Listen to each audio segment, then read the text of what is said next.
आज आपण विभाग 1 मधील प्रयोग 4 निरनिराळ्या आपाती कोनासाठी काचेच्या चिपेतून जाणाऱ्या प्रकाश किरणांचा मार्ग आखणे हा आपला प्रयोग आहे। या हे प्रयोगाचा आपले शीर्षक आहे की काचेच्या चिपेतून ज्यावेळी प्रकाश किरण जातो त्यावेळी निरनिराळ्या कोनातून जात असताना आपाती कोन, अपवर्तित कोन आणि निर्गत कोन तयार होतात।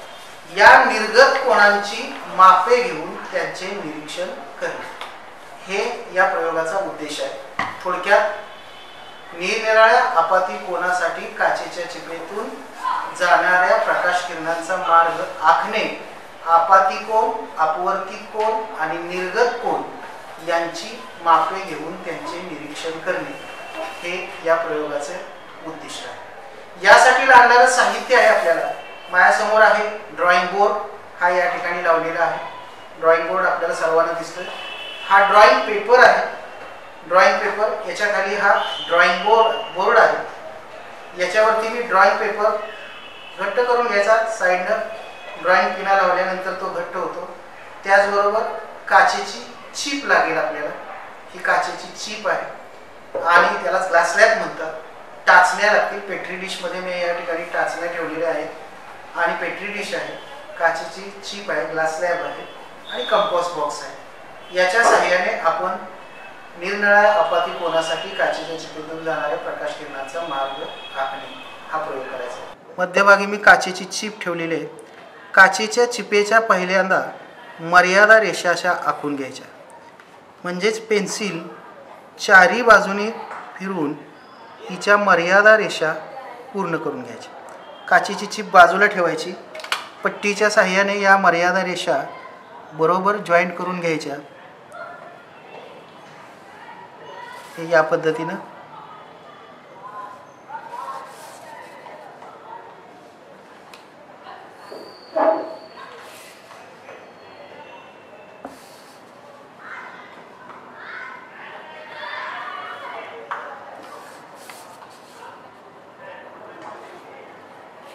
त्यानंतर याला नावं द्यायची आपण आपल्या पद्धतीने पी, त्या ठिकाणी क्यू, आर आणि एस अशी नावे देण्यात आलेली आहेत।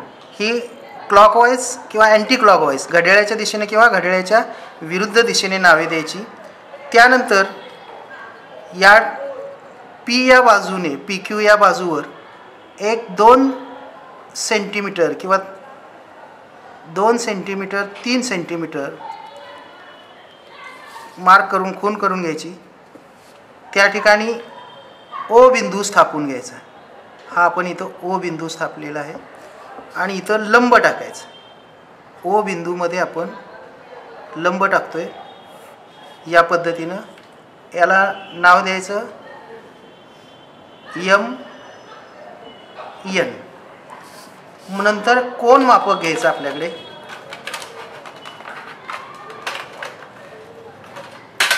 हा कोन मापक या ठिकाणी ठेवून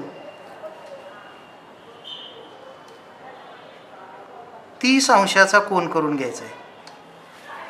हा इकडे 30 अंशाचा कोन असेल, आपल्याला जित पाहिजे तेवढा हा 30 अंशाचा कोन आपण करतोय इथं, हा असेल आणि इथून तो कोन सांधून घ्यायचा असा।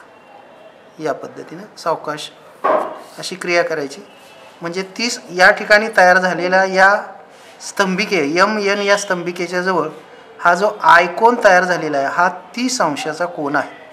आपल्याला वेगवेगळ्या अंशाचे कोन घ्यायचे आहेत, 30, 45, 55 वगैरे। आणि या नंतर पुन्हा ही काचेची चीप उचलायची, यावरती ठेवायची बरोबर आणि 2 टाचण्या घ्यायच्या। या रेषेवरती बरोबर रोवून घ्यायच्या। 1 मिनिट, मी आपल्याकडे काय नसेल तर जरा त्याच्यावरती ठोकून त्या घट्ट करायच्या।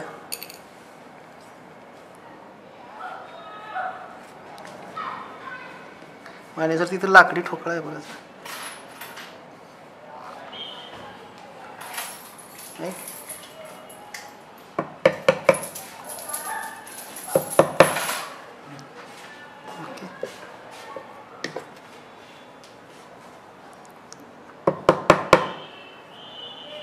हे पहा, या पद्धतीनं आपण टाचण्या रोवलेल्या आहेत. यांना नावं द्यायची P1 P2 आणि याला नाव देऊया आपण P. याला नाव आपण देता PQRS दिलेलं आहे, त्यामुळं याला आपण वेगळं नाव देऊया, A नाव देऊया आपण. समजा A ही रेषा आहे, पहा आपल्या पद्धतीनं आपण नावं द्यायची. तर ठेवलेले आहे. त्यानंतर पुन्हा 2 टाचण्या घ्यायच्या आपल्या हातामध्ये आणि ही PQ बाजू आहे, ही RS बाजू आहे. या बाजूतून त्या 2 टाचण्या पाहायच्या आणि या बाजूला त्या टाचण्या एका पाठोपाठ येतील या पद्धतीनं रोवून घ्यायची. PQ बाजूच्या वरती आपण 2 टाचण्या रोवून घेतलेल्या आहेत, P1 P2 या A या रेषेवरती. आता RS बाजूमधून, वरून पाहायचं नाही, खालूनही पाहायचं नाही, RS बाजूमधून आपल्याला ही टाचणी अशा पद्धतीनं रोवून घ्यायची की त्या P1 P2 टाचण्या त्या P3 टाचणीच्या बरोबर पाठीमागे येतील. तर या पद्धतीनं आपण रोवून घ्यायचे.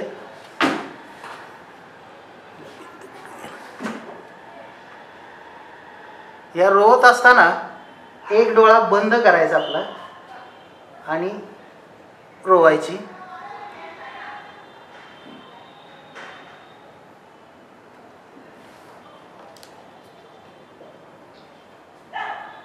या ठिकाणी P3 ही टाचणी या RS बाजूतून रोवून घेतलेली आहे. या तिन्ही टाचण्या एकामागो एक आहेत, फक्त एकच टाचणी P3 मला इकडून दिसते. त्यानंतर P4 ही टाचणी रोवून घ्यायची की अशा पद्धतीने रोवायची की या 4ही टाचण्या एका पाठोपाठ एक येतील. हे या पद्धतीने रोवलेले आहेत. या 4ही टाचण्या एकामागे एक आहेत, म्हणजे P1 P2 P3 P4. वरून बघितले तर आपल्याला 4 दिसतील, पण खालून बघितले तर फक्त एकच दिसेल. या आपण बिंदू स्थापून घेऊया. या ठिकाणी स्थापलेला आहे P4, इथं स्थापलेला आहे P3. मग ही काचेची चिप काढून बाजूला घ्यायची आणि हे 2 बिंदू RS या भुजेवरती सांधून घ्यायचे असे, या पद्धतीने हे सांधून घेतले. जिथं RS भुजेवर हे टच झाले असेल किंवा जॉईंट झाले असेल त्या ठिकाणी पुन्हा लंब टाकायचा, असा स्तंभिका टाकायची M1 N1 किंवा M' N' या पद्धतीने. आणि हा वरचा कोन आहे हा इथला सांधून घ्यायचा. पहा, म्हणजे हा जो प्रकाश किरण आहे A हा इथं O असेल, इथं समजा B असेल आणि इकडे जाणारा हा C असेल, तर AOBC असं आलेलं आहे. जर आपण मध्ये काचेची चिप ठेवली नसते तर हा प्रकाश किरण या पद्धतीने आला असता, म्हणजे AOD असा आला असता. पण तो तसा न येता O मध्ये तो बेंड झाला, म्हणजे झुकला गेला, स्तंभिकेकडे झुकला गेला. पुन्हा RS बाजूतून बाहेर पडताना स्तंभिकेपासून तो दूर गेला. त्यावेळी या ठिकाणी झालेला हा कोन, इथं झालेला कोन, इथं झालेले कोन, असे 4 कोन दिसतील. हा अपाती कोन I, हा अपवर्तित कोन R, हा इथला अपाती कोन I असेल आणि ह्या ठिकाणी बाहेर पडणारा कोन E, निर्गत कोन. हे आपल्याला पुन्हा टाचण्या बाजूला काढून हे मोजायचे. हे जर आपण कोन मोजले कोन मापकाच्या सहाय्याने, तर या ठिकाणी हा आपल्याला माहित आहे की आपण हा 30 अंशाचा कोन घेतलेला आहे. इथला हा 30 अंशाचा आहे. इथलाही कोन बरोबर तेवढ्याच अंशाचा असतो. पहा, या ठिकाणी दिसतोय आपल्याला हाही किती अंशाचा येईल, 30च अंशाचा कोन येणार. हा 30 डिग्रीच आहे.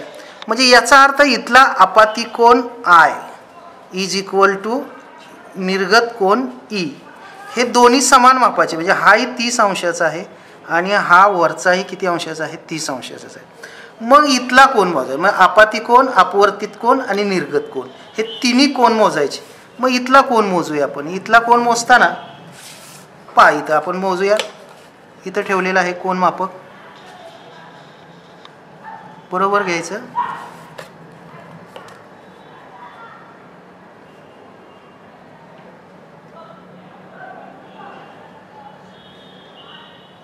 हे पहा, म्हणजे हा जो कोन तयार झालेला आहे हा जवळजवळ आपला किती अंशाचा कोन तयार झालेला आहे, एक 25, 26, 27, 28.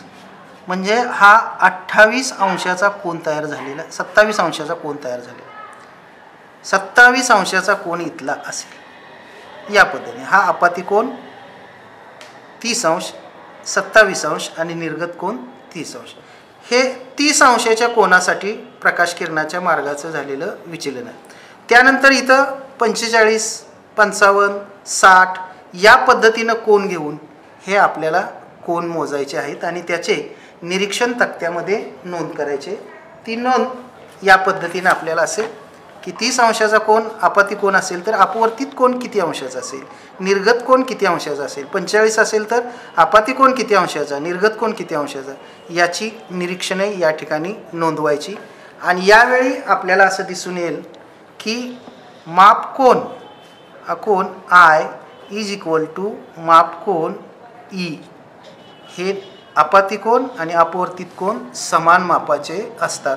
आणि प्रकाश किरण एका पारदर्शक माध्यमातून दुसऱ्या पारदर्शक माध्यमात जाताना आपला मार्ग बदलतो, यालाच अपवर्तन म्हणतात. आणि परत एकाच दुसऱ्या स्थायीरूप माध्यमातून वायुरूप माध्यमात जाताना स्तंभिकेपासून दूर जातो. तर वायुरूप माध्यमातून स्थायीरूप माध्यमात येताना स्तंभिकेच्या जवळ येतो. हेही आपल्याला या ठिकाणी सिद्ध करता येतं.